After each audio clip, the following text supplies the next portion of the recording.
we ban those exports, what's that going to mean? We're going to mean that we're going to basically start to see lower US production. And that's what President Trump has really prided himself on, being the architect, even, the shale revolution we really started to see in the Obama administration. But he's really taken great pride in this deregulatory agenda when it comes to US oil and gas, permitting reform. But if you do an export ban, you're really going at the heart of the business model of a lot of US producers. And again, our refineries are geared to run in the Gulf Coast. A lot of them are geared to run heavier barrels. So we're going to end up with a refinery mismatch. So an escalate to de-escalate strategy is particularly dangerous if the other side simply doesn't think you're credible. And I think right now, that's the reality, is that the Iranians don't think President Trump is credible. They're prepared to go tit for tat. They're prepared to call. And President Trump is not prepared to re-raise, but in fact appears to be, at least in this instance, folding. So that creates an especially dangerous dynamic for escalate to de-escalate. Qatar is one of the world's largest suppliers of helium, which is a byproduct of natural gas extraction that we were talking about. And it's essential for semiconductor manufacturing and fiber optics, MRI machines, and the like. So you combine the helium squeeze with the fact that the Gulf produces almost half of the world's sulfur exports, which gives us high purity sulfuric acid that's required to build these clean silicon wafers in tech hubs like Taiwan and South Korea. And now we're looking at a serious bottleneck in the semiconductor manufacturing industry. Welcome back to The Long Game. I'm Jake Sullivan. And I'm John Feiner. As the war in Iran approaches its fourth week, the Strait of Hormuz is blocked, Israel has attacked Iranian gas facilities, Iran has attacked Qatari gas infrastructure and is now going after the Saudi pipeline that carries oil away from the Strait of Hormuz. The situation is continuing to escalate, and so are energy prices. Oil has surged over $110 and natural gas prices are skyrocketing. So we're lucky to have another amazing guest today to help us make sense of this all, Helima Croft. She's uniquely positioned to decode the chaos gripping global energy markets. She's the head of global commodity strategy at RBC Capital Markets. And before she was advising Wall Street, she spent a number of years at the CIA as a senior economic analyst, tracking the exact kinds of geopolitical shockwaves we're witnessing today. As the war with Iran continues to upend supply chains, rewrite rules of global energy, there is literally no one better to help us understand the stakes and to think about the scenarios for what comes next. So Halima is going to help us decode what she has called the biggest energy crisis since the 1970s oil embargo. And after our conversation with her, John and I will introduce a new segment. We call it the Options Memo. This war is at an inflection point, and when you reach an inflection point, the national security team to a president has to define and present options for where to go from here. And in this case, those options will range from stopping soon and declaring victory to unbounded escalation that could go on for months. So John and I will unpack the main options, and all around, we expect this will be an action-packed episode. So Halima, welcome, and thank you for listening to that long wind-up. Thank you so much for having me. So Helima, as Jake said, you've recently noted that the energy market is facing its worst supply shock since at least the 1970s. Some have even called it the largest disruption ever. It's starting to feel like a shift from an acute short-term shock to something that could be more enduring.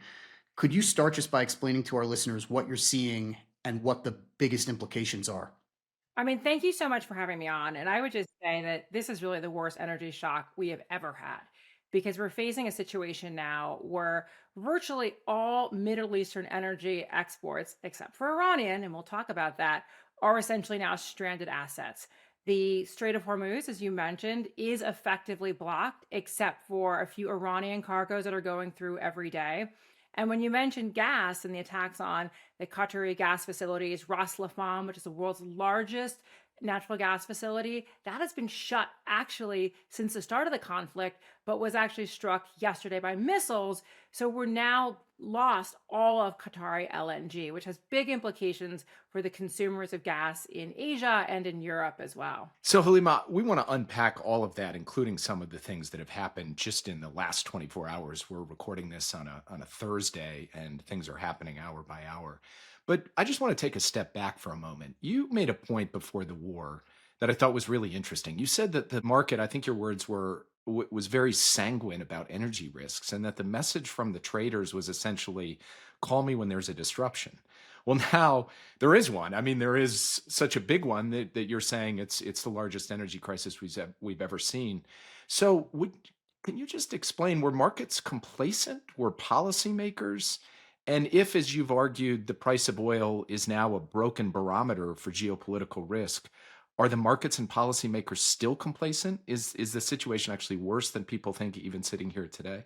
I think it's worse than people think it is right now. One thing I would look at is the difference between sort of where Brent prices are trading, and we actually reached a point of almost $119 after the attacks that just happened in the last 24 hours, versus what we're seeing in terms of Middle Eastern grades. And I would say Brent pricing reflects the paper market, traders trading oil as a financial asset, as well as physical. But if you look at purely like the grades we're seeing out of the Middle East, like Oman barrels, they're pricing at $160. And we think that's a much more accurate reflection of where the physical market is.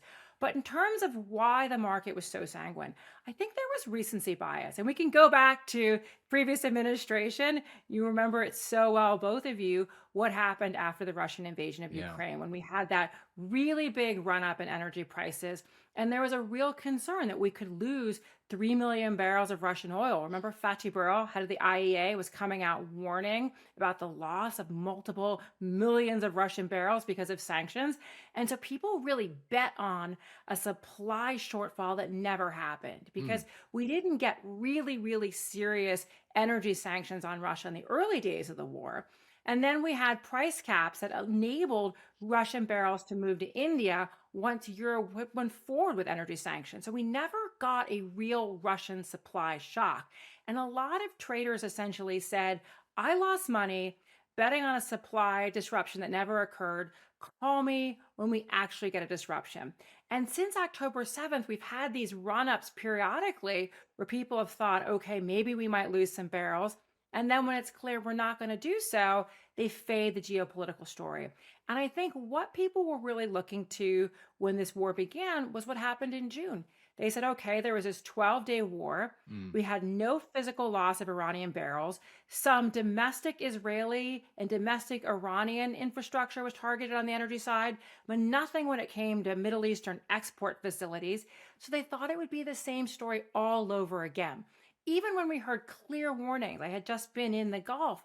I'd heard warnings at the end of January and the beginning of February that energy leaders in the Gulf were deeply concerned that another round of engagement with Iran would lead to Iran trying to internationalize the cost, targeting energy facilities throughout the region. And yet that fell on deaf ears in Washington, at least it seems with the White House. And traders basically said, nah, we're going to basically wait to see if this really happens, but we're betting it's going to look like June. Interesting. So the lesson of really the last year or two has been that missiles can fly all over the Middle East, but the oil just keeps flowing. And traders kind of thought that'll happen again this time around. And what's really changed as well, if we go back, even beyond, what happened with Russia, Ukraine, the shale revolution, I think, has really changed people's mindset. Now that we have so much production in the US, people believe they're more shock absorbers when it comes to crises in the Middle East. So now they're basically saying, I'm not going to price fear of disruption. I'm going to price it after the disruption. And so oil prices are now a lagging indicator. They're not a leading indicator of potential unrest in the Middle East. It does sort of underscore this notion of energy independence, or sometimes what this administration calls energy dominance, may be more rhetoric than reality in the current moment, in spite of the fact that U.S. production has increased as much as it has. But as you know, I mean, we could have prolific US production, but at the end of the day, the US is a just in time producer. We're not sitting on spare capacity except for what's in the SPR. But US shale producers, they basically produce it and they sell it. They're not Saudi Arabia. They're not Kuwait. They're not the UAE. They're not sitting on barrels in reserve that they can bring on to the market or take away. Saudi Arabia is really the only country that effectively tries to act as a central banker for oil. And again, why I think people were complacent as well is because I think they assumed there were more OPEC barrels out there that could be deployed if there was a supply disruption. The problem is we don't have a lot of OPEC barrels because OPEC has been bringing forward production the last 12 months because President Trump has asked for more OPEC barrels. The Saudis and UAE and Kuwait, they've complied. So there's not a lot left when it comes to the additional barrels they could bring on the market. But even if they wanted to bring those barrels back, they're effectively shut in because you can't move anything really through the Strait of Hormuz right now. So, just for our listeners, you referred to the SPR, which is the Strategic Petroleum Oh, Reserve yes. that the United States maintains for situations of energy shocks like this. And they have made clear that they're going to be deploying some of those reserves to try to address this crisis. Although, given the scope and scale, the amount that they're likely to release may not move the needle here. This is really an unprecedented disruption. We really are looking at 20% of the exports of oil and gas effectively blocked. And so the real question is, when do we think this war unwinds? Because everything that is being thrown at this crisis right now, between strategic stockpile releases, discussion about potentially a ban on US energy exports, or lifting the Jones Act, which requires US flagged vessels to move energy around the United States, that's been repealed. None of that is going to address the core problem which we are facing right now, which is there is no viable export route to move this much oil and gas from the Middle East to global markets. Now, there are few couple offset options. One is UAE's port in Fujairah, which sits outside of the S curve of the Strait of Hormuz, but that's been attacked on multiple occasions since the war started. All eyes are now on the East West pipeline, which is a pipeline that the Saudis spent billions of dollars on. It allows them to move about 5 million barrels a day across Saudi Arabia for export for this port called Yanbu on the Red Sea. Only problem is, as both of you know, it was struck in 2019 by the Houthis.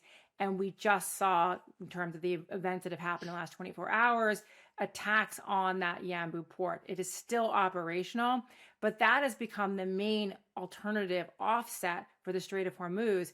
And so if people believe that that is not safe, then we've basically locked everything up in the Middle East. As you said, Halima, with respect to that Yanbu pipeline taking oil to the export terminal on the Red Sea and thereby skipping the Strait of Hormuz, Iran is very familiar with the fact that that is an alternative way to supply the global market. They have taken a shot at it, as you said, just in the last 24 hours.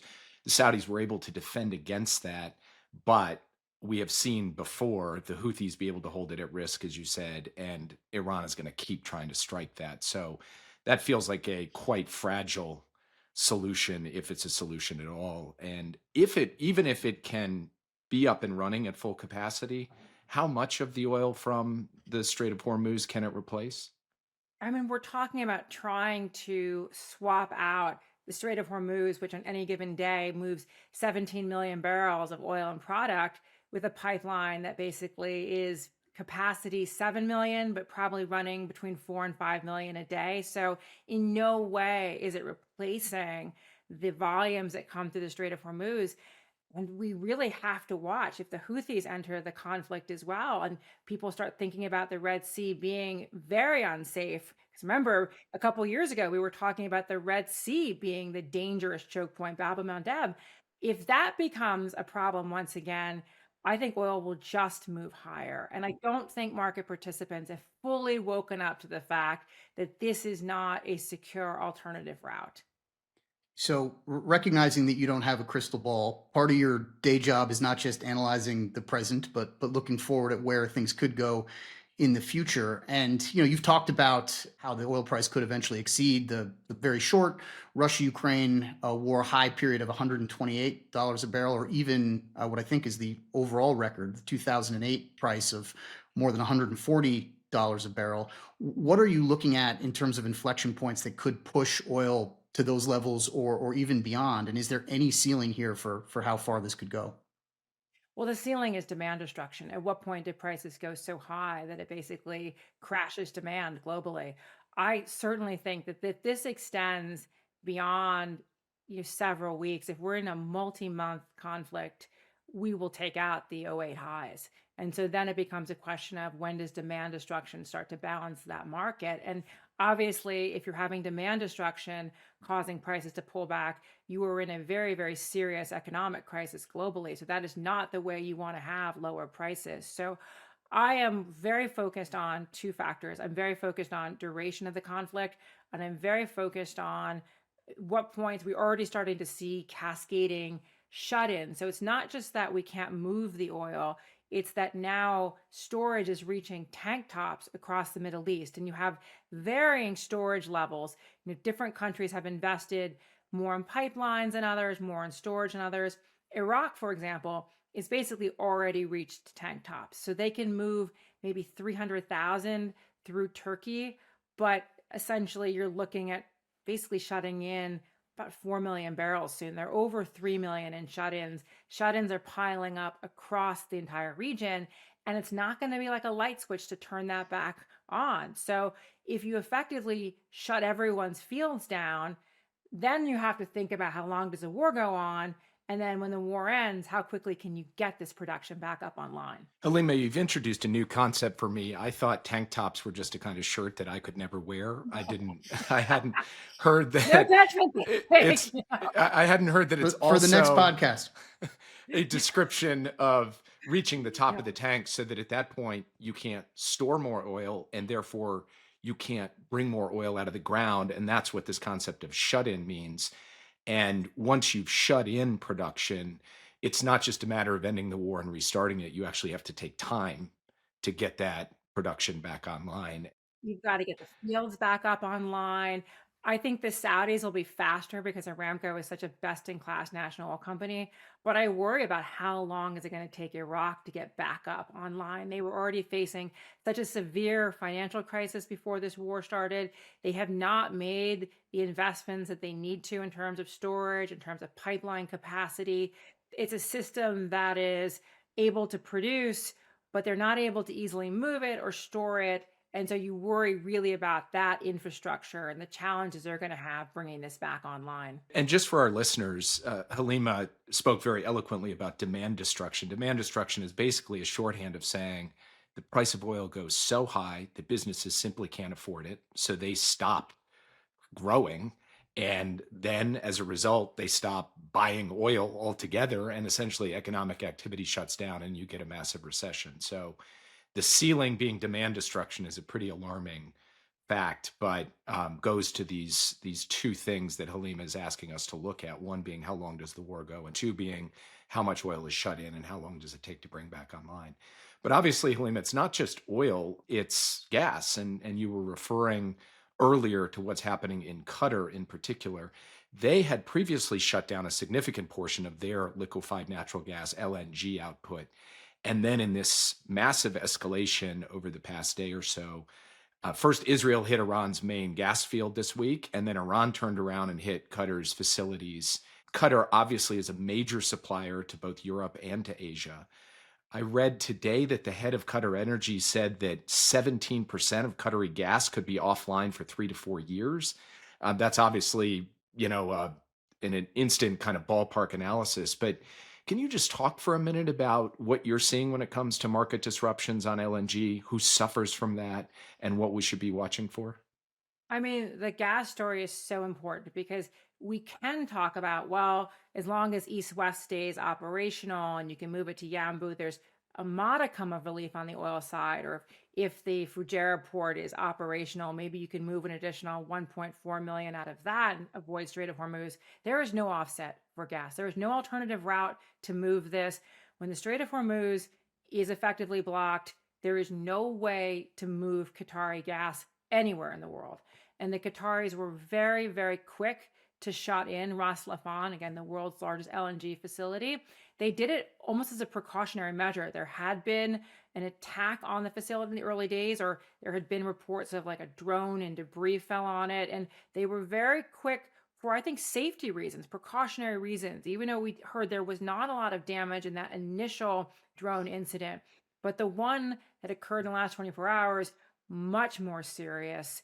And again, 17% are the early numbers that we're hearing, but we obviously have to wait and see for the full damage assessment. But you mentioned that field South Pars that the Israelis struck. They share that field with the Qataris. That's the world's largest field. And so it caused a lot of alarm bells because people were like, wow, if you're going after South Pars, that is going to prompt a very, very aggressive Iranian retaliation. And we saw it in terms of Ras Laffan, but the Iranians targeted UAE facilities and they targeted Saudi facilities. And so the question is this going to continue to escalate? Is Israel going to stand down in terms of attacking Iranian energy infrastructure? Is Iran going to pare back? I mean, there's nothing to indicate yet that we've reached any type of off ramp when it comes to energy attacks. For the big energy importers, Halima, both oil and gas, isn't part of the problem on gas that oil is actually easier to store large quantities for at least a period of time? Gas may be a much more acute or earlier crunch for some of these countries. Oh, 100%. And so we're looking at the consumers in Asia being hit particularly hard. So that's going to be the frontline economic effects will be felt in Asia when it comes to Qatari LNG. But pay attention to Europe as well. And you two know this so well that when they decided in Europe to start paring back Russian gas imports, they got imports from the United States. And the Qataris freed up gas that was not needed in Asia because it was warmer weather. And that was a decision they had to take at the highest levels in Doha. And they basically allowed that gas that wasn't needed, was contracted but not needed, move to Europe. And so you are going to be facing problems, particularly in a country like the United Kingdom, which imports large quantities of LNG from Qatar. And so if this crisis does not abate, UK consumers are going to feel this pretty strongly. We were both quite involved in trying to break the very unhealthy dependency that the European countries had on Russian gas. I feel like they are now increasingly feeling insecure about their current energy mix, and you're already seeing a few European leaders muse about the possibility of going back to Russian supplies, given what's happening in the Middle East. Well, I think what's really interesting, and we're going to be watching in the next 24, 48, 72 hours, are we start going to see the United States talking about banning exports to deal with the crisis. And you think about Europe, and there was a discussion I was hearing in Europe a couple of months ago about, are we too dependent on the United States now for energy? Are we now in the dynamic of concentration risk that we take too much from the US? And so I'm going to be watching very closely if we do start announcing energy bans, export bans. What does that mean for our relationship with our allies that we encourage to take more US energy exports? Halima, can you take another minute on that? Let's imagine the Trump administration actually did follow through and say we are now banning crude oil exports from the United States. What would be the practical impact of that? First, here in the United States for American consumers.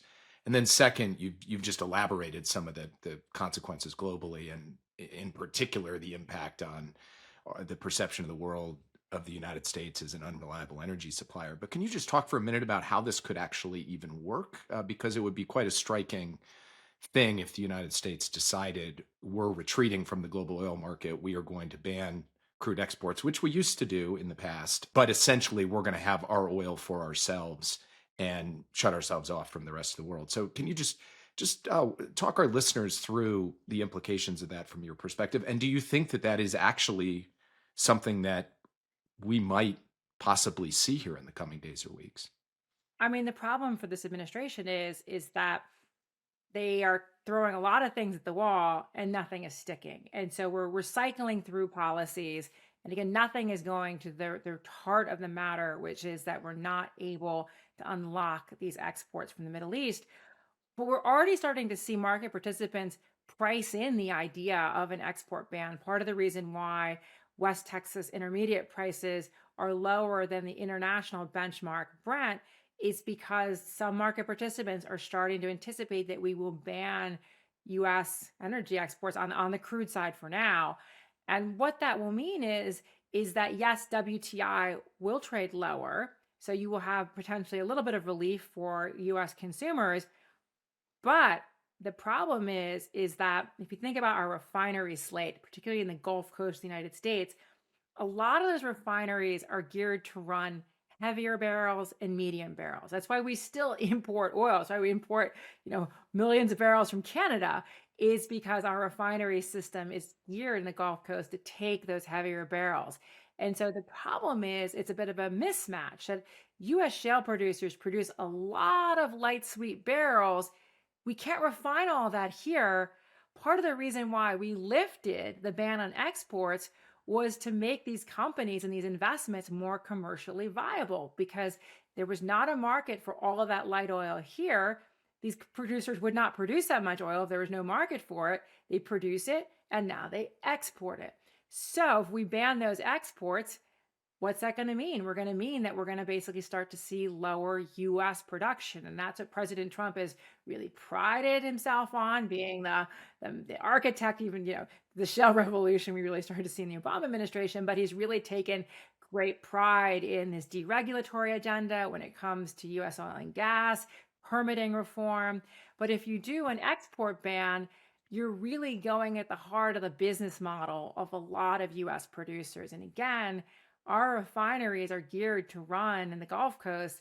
A lot of them are geared to run heavier barrels. So we're going to end up with a refinery mismatch. You keep coming back to what I think is a very accurate and important analytical point that for all the ways in which people are trying to problem solve around the fundamental blockage of the Strait of Hormuz, as long as that remains the situation, this is going to be a very hard circumstance to address.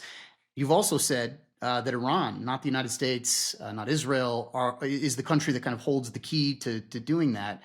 And I guess I'm wondering, how are markets thinking about the possibility that the United States could, by force, military force, go in and open the strait? Is that something that markets believe, that you believe is a plausible solution during the conflict at this point? How are you thinking about that? Well, again, I think in early days, a lot of market participants gave the White House the benefit of the doubt. Remember, we had that big run up in prices over a Sunday night when the Asian markets opened. We had Brent prices, closing in on $120. And then on Monday, you had President Trump come out and say, right before the closing bell, by the way, this is going to be a short war. And we had this big sell off. And then the next day, we moved a leg lower when you had Energy Secretary Wright tweet that the U.S. had escorted a ship through the Strait of Hormuz. Later turned out to be a phantom escort because there was no U.S. escort of a ship through the Strait of Hormuz. But I think a lot of market participants early on were like, this is going to be a short war. So they would sell on any indication that that was going to be the case. And they believe it's sort of easy to escort ships through the Strait of Hormuz. I was telling some of my clients, this is not like getting a tug in the Hamptons when you run up on like a bank or something. Like this is actually a very, very complicated operation. And we can go back to, as the tanker wars in '87, where we reflagged Kuwaiti tankers during the Iran-Iraq War and helped escort those tankers through the Strait of Hormuz. I think we had about 80 vessels involved in that effort to try to secure passage of those ships to the Strait of Hormuz, joint operations, I think, with the UK and France. But we're an active protagonist in this war. In the Iran-Iraq war, we were not engaged in active military campaign. At the same time, we're trying to escort ships to the Strait of Hormuz. So I think there was a misperception about how easy it would be to do this. And I think now people are starting to realize, wait a second, if there is no escort, it's because it's complicated, that we can't just, move ships over and reopen the Strait of Hormuz. It might actually take some type of U.S. ground involvement along the coast, that this is a much more challenging operation. I think that is starting now to dawn on many market participants. So, Helima, the larger implications of this for other countries are real too, and in other theaters. Russian crude prices have skyrocketed. The Treasury just authorized countries to purchase Russian oil stranded at sea to help try to stabilize markets. That sure looks, as you just said, like Russia's the big winner. Are we reading that right? And how, if you're sitting in Moscow right now, not that we're asking you to put yourself in the position of an advisor to Vladimir Putin, but how are you looking at this if you were in fact in the Kremlin right now? You'd probably be pretty psyched about the situation. Is that a short-term thing, or will they gain over the longer term on this? How do you read the overall impact on this, on Russia's capacity to generate revenue from increasing prices for Russian crude. You mean I'm gonna be Alexander Novak, the deputy Yeah. prime minister of Russia, If you the can former energy muster that. secretary of I've watched Alexander Novak for years at OPEC. He's actually a very, very skilled energy diplomat. But I would say if you're Alexander Novak and you're in conversation with your boss, you're like, this is working out wonderfully for us. I mean, we've gone from a situation where at the end of 2025, the United States imposed full blocking sanctions on the two largest Russian energy companies, Rosneft and Lukoil, making it very difficult for Indian refiners, particularly the all important Reliance refiners that were taking 500,000 barrels a day of oil from Rosneft as part of a special agreement. All of a sudden, Reliance, because it's so deeply embedded in Western, capital markets, had to basically say to Reliance, we can't take those barrels anymore. We started building Russian barrels at sea. That's why we have 140 million Russian barrels sitting on the water, is because the impact of these escalating sanctions meant it was hard to find a home. China can only take so many sanctioned barrels, particularly these teapot refiners. And so if you're Russia, we now have a situation where we've just, with a stroke of a pen, said, you know what? Don't worry about those sanctions. India, back up the truck, take those barrels again. And Russia's getting full economics for those barrels as well. No one's really talking about trying to enforce a price cap on those barrels. So Russia now is essentially refilling its ATM as a result of this war in the Middle East. So if you had to say winners or losers, top of the list would be Russia in terms of who is getting the economic dividend from this war. It's interestingly not just Russia that the United States is looking at advantaging to some extent through policy interventions. Somewhat paradoxically, it's also Iran. We've had the Treasury Secretary come out over the last 24 hours and talk about lifting sanctions in the middle of a war against Iran on about 140 million barrels of Iranian oil that are sitting in tankers around the world. What do you make of that? It's a striking consequence of launching a war on Iran that they could end up getting sanctions relief out of it. I don't know that I saw that coming. Do you think that'll happen? And would it even make a dent given the volumes that we're talking about? I mean, gosh, what a time to be alive. I could not have imagined that this would be the policy option we'd be landing on. But again, I think it just speaks to the fact that we are cycling through policies. Remember when this war started, the White House was not signaling that there would be any major economic impacts from this. They said it would be a short war. We had plenty of oil. Don't worry about it. We would not release from the SPR, Strategic Petroleum Reserve. We're now talking about doing potentially another U.S. Strategic Petroleum Reserve release. And as you just mentioned, we're now talking about not only waiving Russia sanctions, but potentially waiving Iranian sanctions. And the only vessels that are really moving through the Strait of Hormuz are these very large crude carriers, VLCCs, that are fully loaded with Iranian barrels moving to China. So this is a situation where the only Middle Eastern country that is exporting through the Strait of Hormuz is Iran. They may now be able to get, maybe full economics for their sanctioned barrels. And yet they are the ones that we are on the opposing side of in this war. So it is just speaking to the fact that there was not probably a lot of advanced planning about how you would deal with a major supply disruption in the Middle East. By the way, Helima, does it surprise you that Iran is still able to move its own oil through the Strait? I would not have expected They wouldn't that. attack themselves. I mean, I think it goes to But the we've fact let that it, we've let it go, right? It's kind of interesting that they're holding everyone else at risk, but they're moving their oil and kind of everyone's accepting that situation. Now it's turned out, of course, and that oil is going to China. So the US has essentially created a circumstance where the oil is not supplying global markets, the price is going up, and yet Iran can keep getting revenue by sending oil to China. That's a kind of a strange circumstance. And now it seems like the direction of US policy is as much oil as Iran can sell will help them sell it, not only by allowing them to move it onto the water, but by lifting sanctions as well. Just curious, if you saw, if this was kind of baked into the dynamic from your perspective when this kicked off.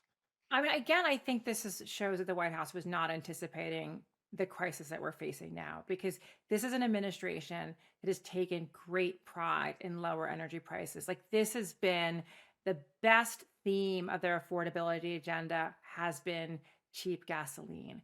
And if you think about it, $4 retail gasoline, it's really a psychological pain point for many US consumers. And that is definitely, we're already seeing it in some states that we're crossing that mark, but that is absolutely going to be the reality for US consumers. And so it just talks about the multiple agendas this administration is facing right now, and how do you reconcile them if you do not have an off ramp for this war. So the fact that you still are so focused on trying to control the price of gasoline that you would allow Iran to receive additional revenue when you're trying actually to end this war with Iran or to defeat Iran, it's very hard to see how this unwinds in a clean fashion. So we launched this war, we the United States, created the price environment that we've all been discussing during the course of this conversation. And the US government has tried now a number of different policy interventions to try to get the price spikes under control. But most of them have been pretty ineffective up till now. Releases from the strategic reserves, an insurance scheme from the Development Finance Corporation for tankers. That was one of the early ones on the table. Now talking about possible export ban or removal or lifting of sanctions on Russian barrels, on Iranian barrels. Are there other policy steps that you see or could anticipate that are still on the shelf that could actually help in this situation, or have we basically exhausted the toolkit? We are exhausting it pretty quickly. And so go back to the insurance situation. The issue with the DFC, the Development Finance Corporation insurance scheme, which again, market participants reacted initially pretty favorably to that because they came out, very, very confident saying this was going to solve the problem. But that insurance scheme only covered the Strait of Hormuz, did not cover the rest of the waterways. And we've seen, unarmed, unmanned boats full with explosives attacking tankers off the coast of Basra, for example. So we have contested waters. Like the blast radius from Iranian attacks is pretty wide. It's not confined in any way to the Strait of Hormuz. So that insurance plan did not cover anything outside the strait. Also didn't cover loss of life or environmental damage. And so there were not a lot of takers for that insurance plan. And so that was one of the early things that was announced, got some traction for about 24 hours, but then people looked at the details and energy companies were like, that's not going to get me excited to move my vessels. And Sheikh Nawaf al-Sabah, someone we all know from CEO of Kuwait Petroleum Corporation, he came out in an interview and said early on, like he was not going to move Kuwait strategic tankers unless there was some guarantee of security from the United States. And again, that is what is really needed to unblock the Strait of Hormuz. People have to believe that their vessels are not going to be targeted in a way that leads to the loss of life, that we're not going to have oil spills. Like this is a really frightening situation for these shipping companies, for these energy companies, and that's what needs to be fixed. Like we need a policy that can address that primary concern. So, Halima, we're going to get you out of here on this one, looking from today down the road to the future. This podcast is called The Long Game. If you were still at the CIA and you were asked to write a national intelligence estimate, which is a intelligence informed analysis, right, for the senior most U.S. officials, for our listeners, a national intelligence estimate to present to those senior most U.S. officials on global energy security beyond the next few months. Talk to us about what the key findings would be. And to put a finer point on it, the supply shock back in the 70s caused a major shift in how countries Yes. like the US approach their energy policy and strategy. Led to the creation of the International Energy Agency. Yes. Right, right. So, do you think we're going to see something here similar, that we don't go back to some version of normal, but that this is a disjunctive event and that the future of the global energy market will end up looking a lot different? Or do you think that kind of still depends on how this all resolves? Tell us how that NIE would look if Halima Croft were writing it. Well, Helima Croft used to do a lot more current intelligence assessment. So I was, actually covering an oil producer that was losing significant quantities of oil as we were headed into the Iraq wars. I was actually the analyst covering Nigeria. So I used to have to write these, intelligence briefings on how much we were losing out of Nigeria, how quickly could we get it back online. And so I was used to covering supply outages. Like when Nigeria was losing 800,000 barrels a day in March of 2023, I'm showing how old I am. We also had a Venezuelan oil strike that was losing, causing about 1 million Venezuelan barrels offline as we were going into the Iraq war. And so we had a lot of conversations about, gosh, how do we better insulate the United States from these sort of outages? And I think after this crisis, there's at a minimum going to be an investment in storage. I do think that is going to become one of the primary policy goals of key oil producing countries is we better basically ensure that we have much more storage and maybe not just have it, in the Gulf, but also be able to store our oil closer to our actual market. So I think that will be a key investment. I think developing, countries that are consuming countries are going to invest more in rebuilding their shock absorbers in terms of strategic petroleum reserves. So I do think we're going to see countries really invest in saying, you know what, I may need a better rainy day fund. And, one country we haven't talked about a lot is China was buying aggressively for the last 12 months of all commodities, but a big, big purchaser of oil. And they'd spent a lot of money building out storage. And I do really wonder right now if China engaged in better risk management than a lot of other consumers, because I do think that China has better shock absorbers in place because they've built so much in terms of their strategic reserves going into this crisis. Yeah, they seem to have learned a slightly different lesson from last year's 12-day war than the rest of the world. Yes, yes. Helima, incredibly grateful for your time, for your insights. And I hope that there is somebody with your level of expertise or something approximating it inside this administration giving the kinds of advice you're giving our listeners to the president, because it's quite clear that they need it. I'm sure there's incredible talent still in the CIA. I mean, I have to tell you, like, working on those energy issues, I was surrounded by people who were just extraordinarily talented. So I do believe there is probably some incredible analysts that are producing reports that I hope the administration is reading. Amen. Thank you, Halima, for joining us. Thank you for having me. So, John, a lot to digest in what Halima laid out. I thought she gave a fantastic laydown of, frankly, how the markets kind of missed this. And, as the subtext of that, how the Trump administration kind of missed this. And also how the ceiling on this is quite a scary one. It is the price of oil goes up so much that it craters the global economy. So I think she had a lot of interesting things for us to watch on duration of conflict, how much oil gets shut in.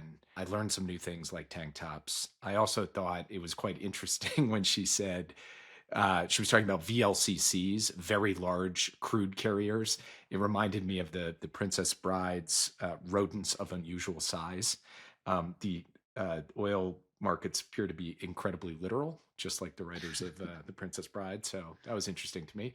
Probably not the biggest thing other people took away from it, but quite a striking set of observations and extremely timely given everything that's going on, even as we speak, in terms of the trading of shots at energy infrastructure across the Gulf.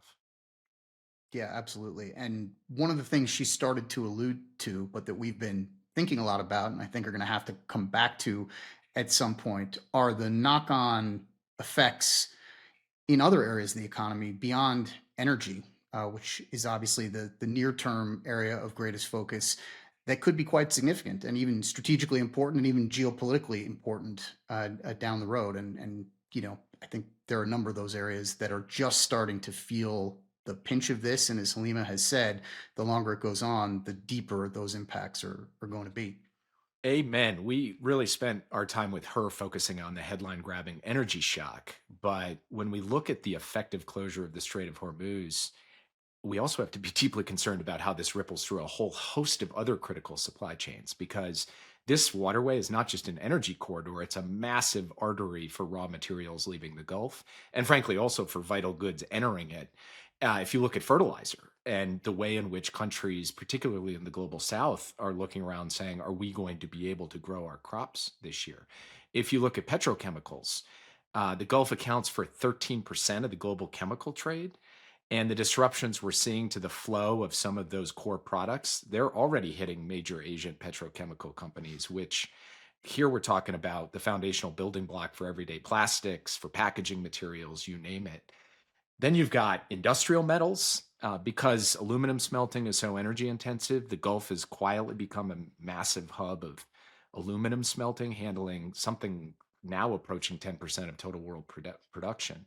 So when you've got those exports bottlenecked, then you're going to be staring down real supply shortages that could drive aluminum prices to historic highs. That's everything from car manufacturing to commercial construction. And John, I know you've been particularly looking at the impact on the tech sector, on semiconductor manufacturing, which also will ripple through here.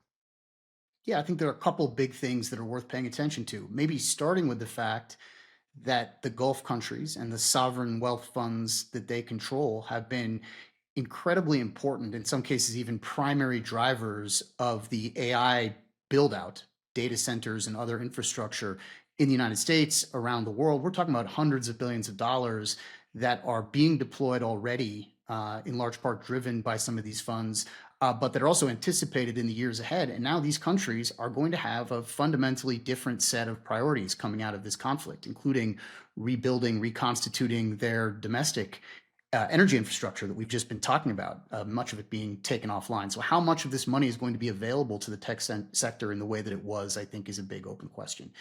And then the microchip industry in particular, semiconductors, are reliant on this region. Qatar is one of the world's largest suppliers of helium, which is a byproduct of natural gas extraction that we were talking about. And it's essential for semiconductor manufacturing and fiber optics, MRI machines, and the like.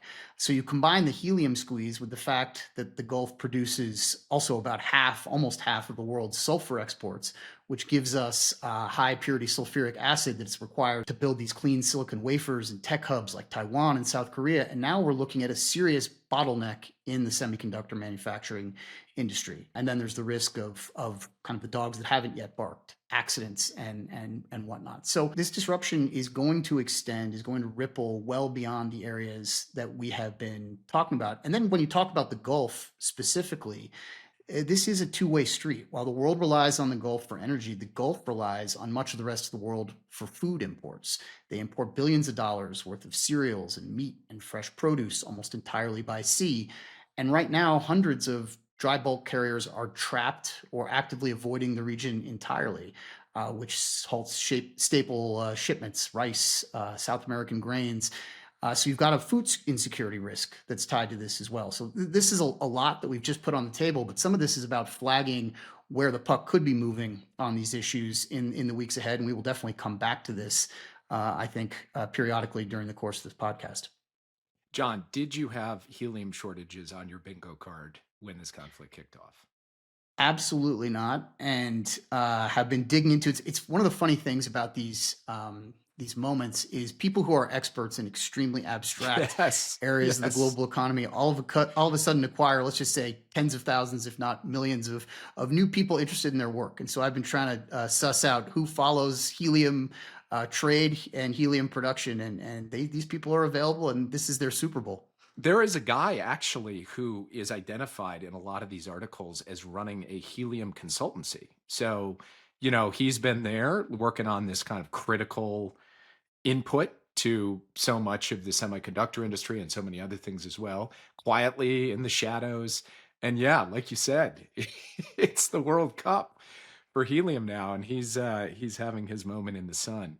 But across all these different places, one of the things that we learned very painfully over the course of our 4 years is the fragility of global supply chains and their susceptibility to disruption when conflict breaks out, and that the farthest reaches of the world are touched by conflict that happens, on the other side of the globe.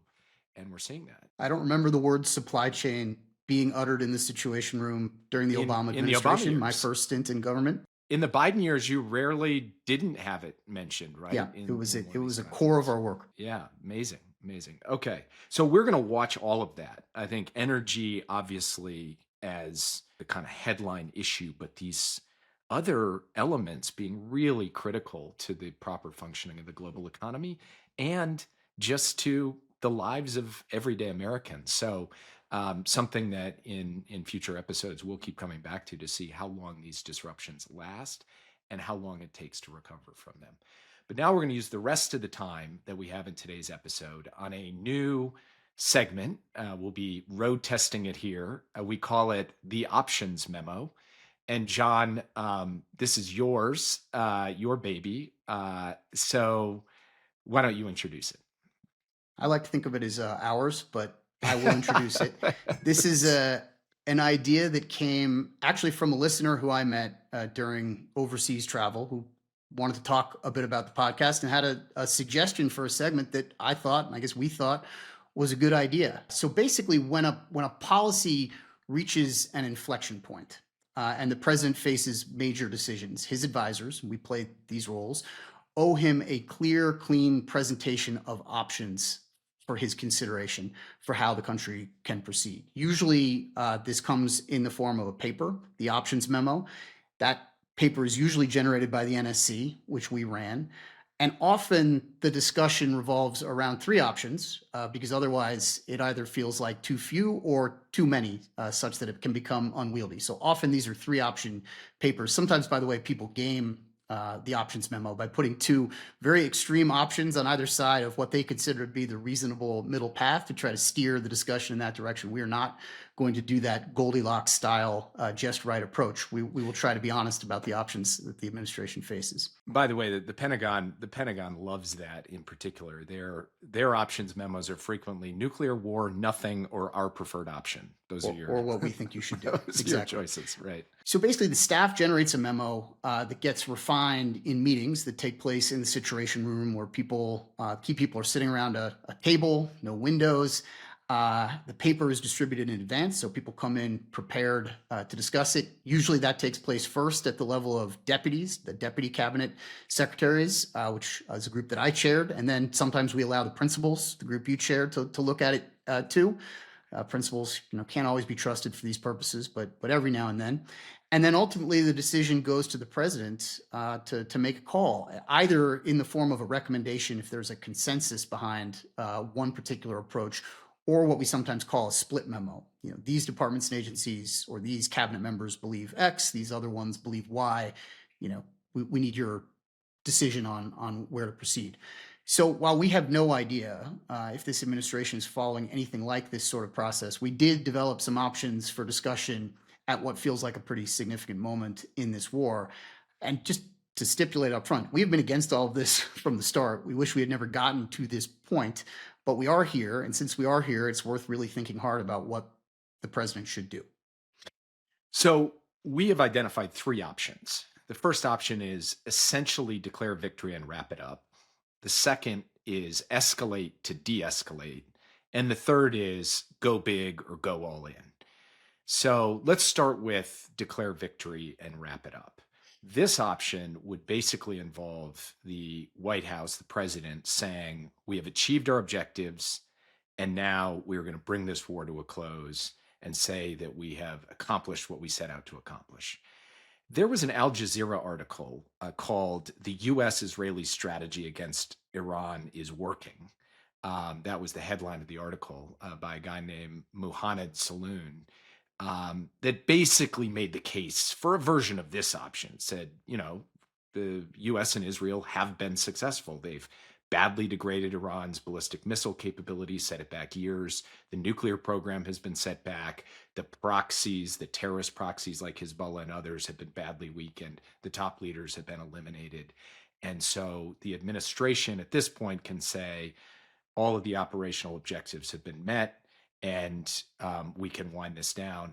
The benefit of that, coming off of the conversation with Helima Croft, is that you could, if you were successful in ending the war right now, and that's an if I'll come back to, you could get the Strait of Hormuz reopened. You could get energy and other commodity flows restarted. You could begin to alleviate the disruptions to the global economy. And you could put a lid on what the possible other spillover and escalation impacts and effects might be. This may be the most risk averse of the approaches, but it's one that has real attraction, particularly at this moment, this inflection point, as you put it, where this thing really could continue to spiral out of control. Now, what is the problem with that? Well, number one, Iran gets a vote in whether or not the war ends right now. So even if the United States and Israel were to say, we're done, we've accomplished our objectives, the war's over, Iran could say, not so fast. We're not simply going to let you stop and then let the strait reopen and then wait for you to come hit us again in a few months.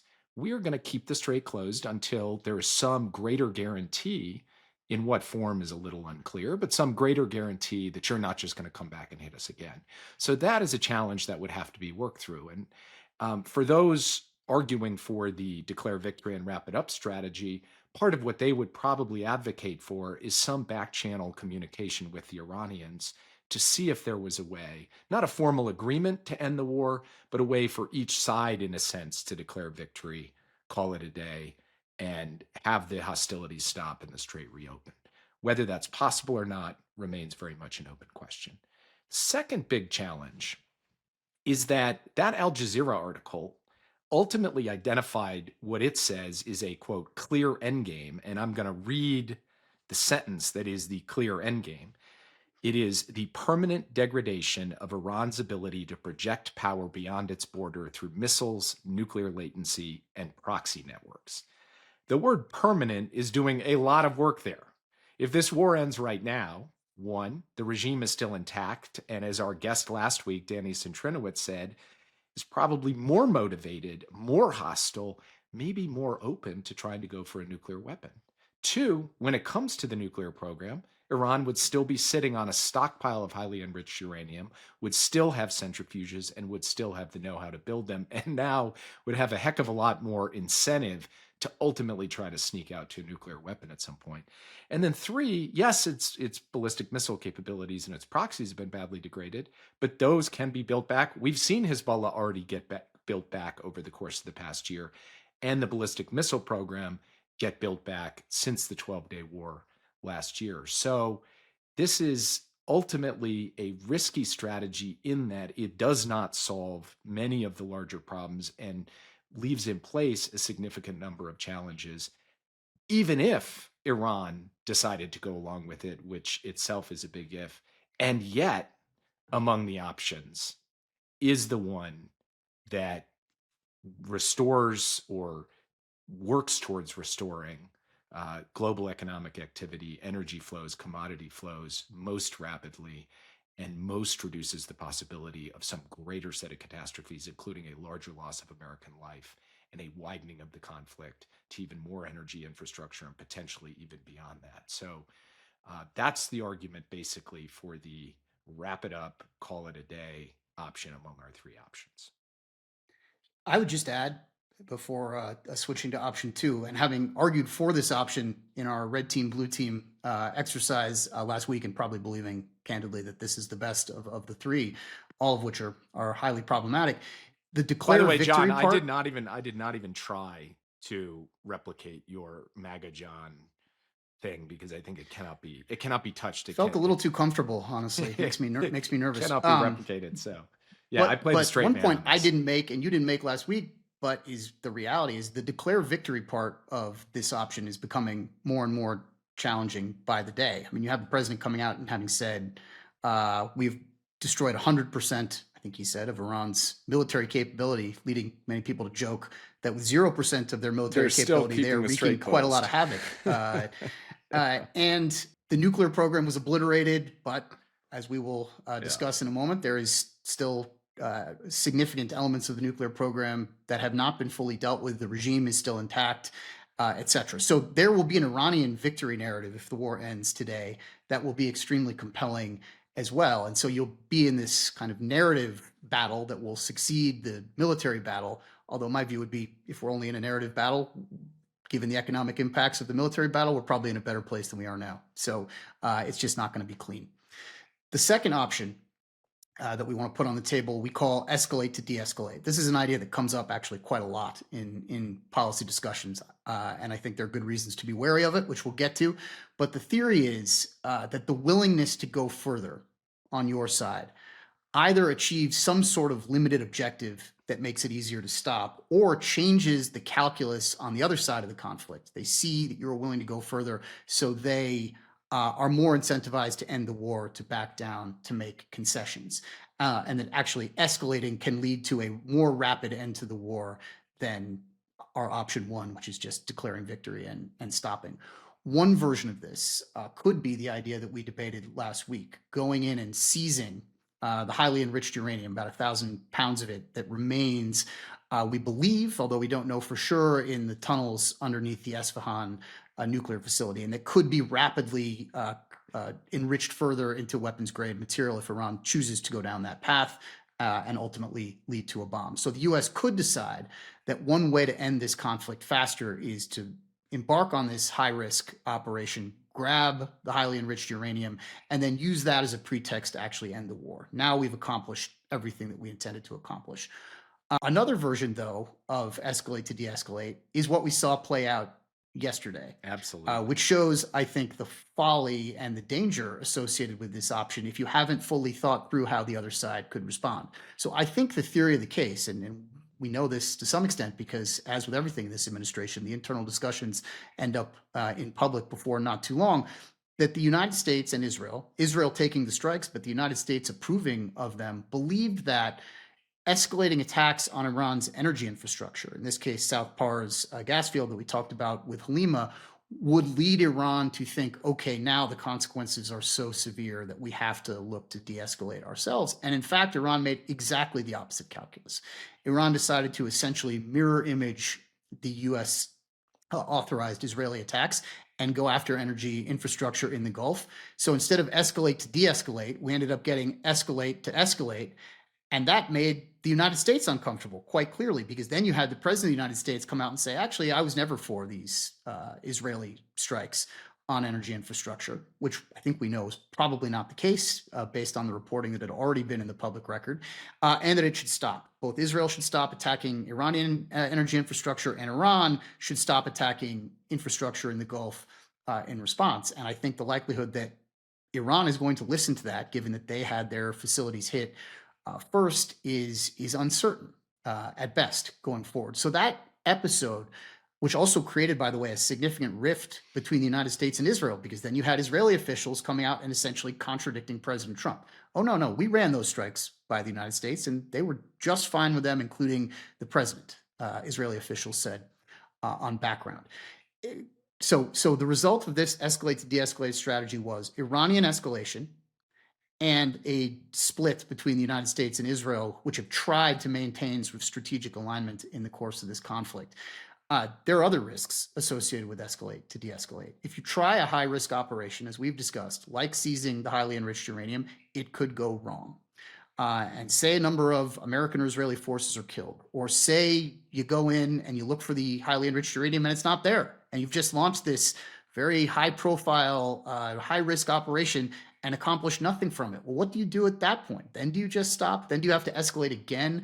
It creates a lot of these strategic dilemmas that there are not easy answers to. So I worry about this policy option every time it comes up in the Situation Room, which it does often. I remember going back to the Syria conflict, the theory that was articulated for why the United States should do more militarily to try to dislodge President Assad, back 10, 12 years ago, was if we escalated more, it might be a quicker off-ramp to him deciding, all right, I don't want to be president of Syria anymore. I'd like to just transition away to a more democratic leadership. And the arguments that were made on the other side were the ones that I just laid out that are disadvantageous in the current moment. So escalate to de-escalate is intellectually appealing. I think in reality, it can be highly complicated. We saw that yesterday. I would just add one point. I think that's all extremely well put. And you're right that this is this kind of trope that comes up constantly in the Situation Room. Let's just escalate to de-escalate. And the additional point I want to put on the table is that when you're on this kind of escalation ladder, where both sides are testing and probing the other side's willingness to go further up that ladder, you really have to think hard about putting yourself in the other person's shoes and what they perceive your appetite for escalation really is. And in this case, if you're sitting in Tehran And what you've seen in the last 24 hours is the president of the United States seeming to authorize a strike against your gas facility. But as soon as you hit back, he disowns that strike and then says, Yeah. we won't do any more of that. And then says, we're actually going to unsanction Iranian oil. The literal opposite of maximum pressure, which was the big kind of Trump tagline for sanctions on Iranian oil in the first term. You're probably sitting there thinking, this guy's reasonably sensitive to energy markets, and he doesn't really mean it that he's going to keep going up the ladder. And so an escalate to de-escalate strategy is particularly dangerous if the other side simply doesn't think you're credible. And I think right now that's the reality, is that the Iranians don't think President Trump is credible. They're prepared to go tit for tat. They're prepared to call.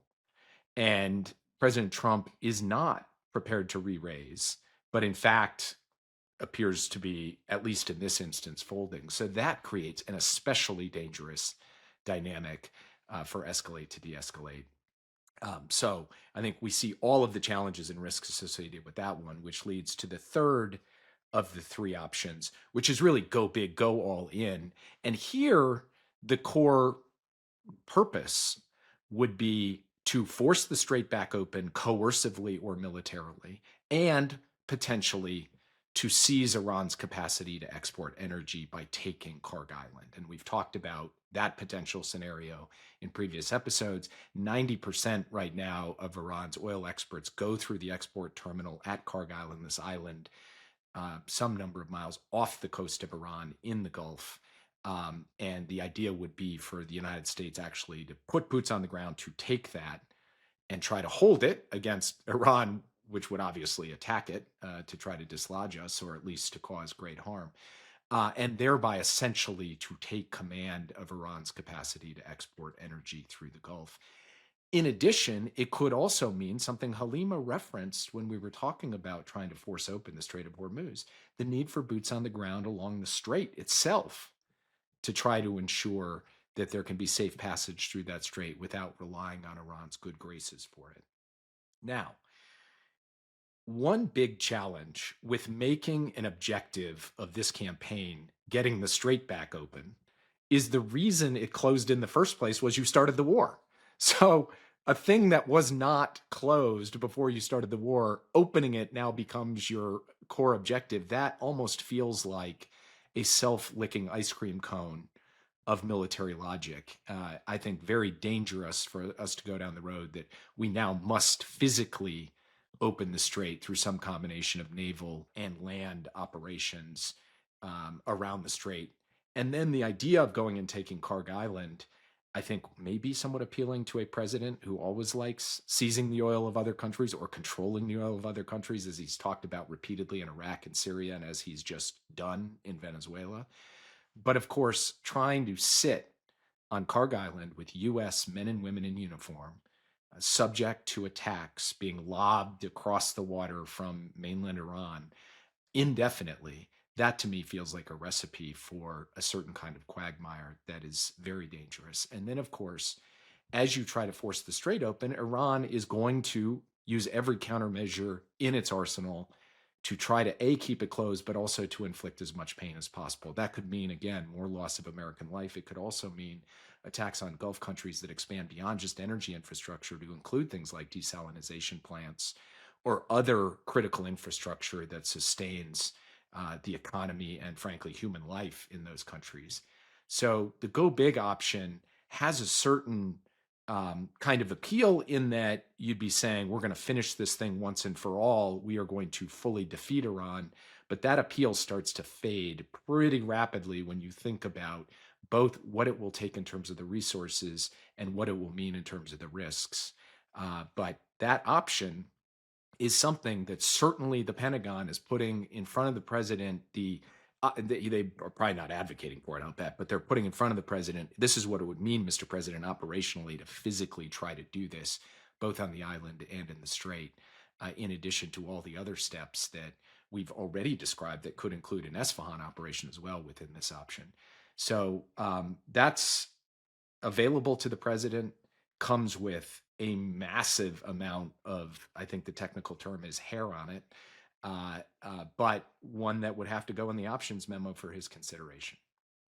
So two quick things on this, and agree with how you laid it out. One is we have not yet seen the full measure of Iranian naval capabilities to counter an attempt to force open the Strait of Hormuz. For example, one of the things that we've been most worried about, the United States has been most worried about, is a more extensive mining campaign in the Strait, which would be extremely time consuming, dangerous, challenging to deal with. The Iranians had sort of flirted around the edges with mining, but have not yet gone all in on mining, in part, I think, to avoid having to cut off their own exports through the Strait. But if the full weight of the United States Navy is going to go barreling into the Strait, I suspect we should be prepared to deal with sea mines in that situation.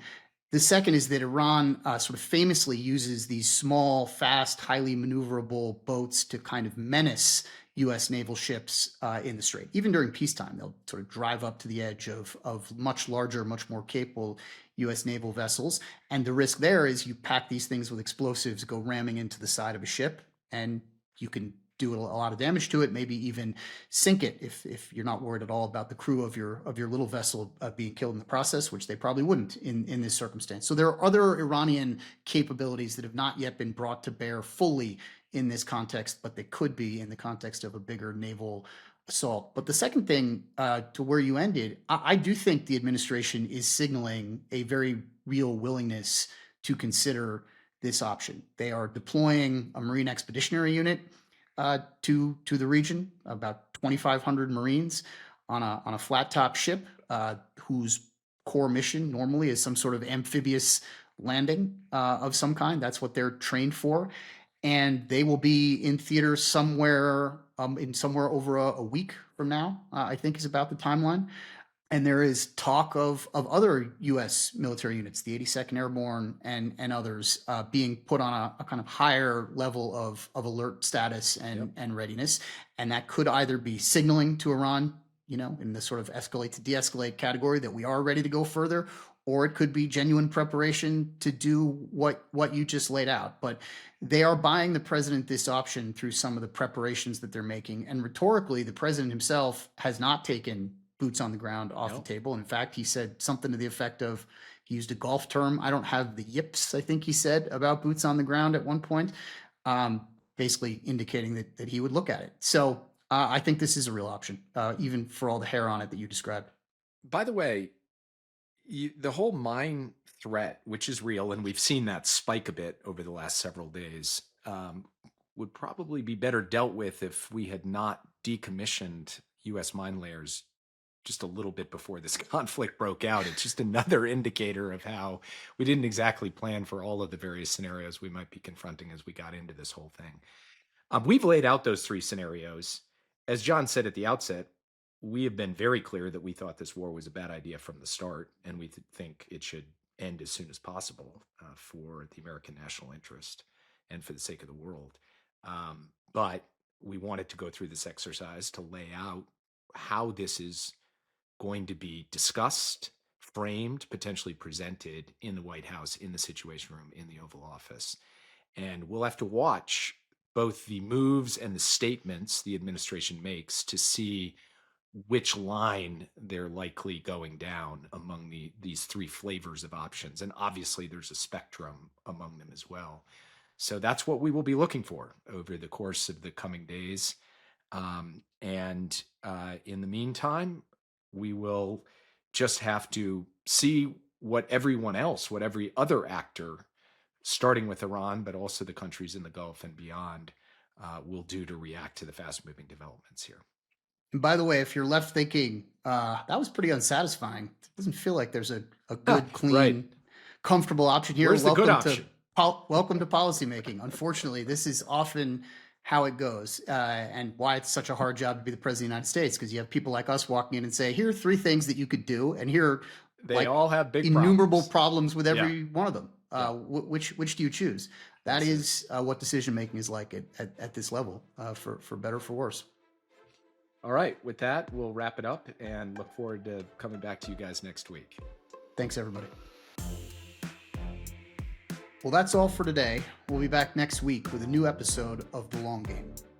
In the meantime, send us your questions and comments at longgame@voxmedia.com and find us on Substack at staytuned.substack.com.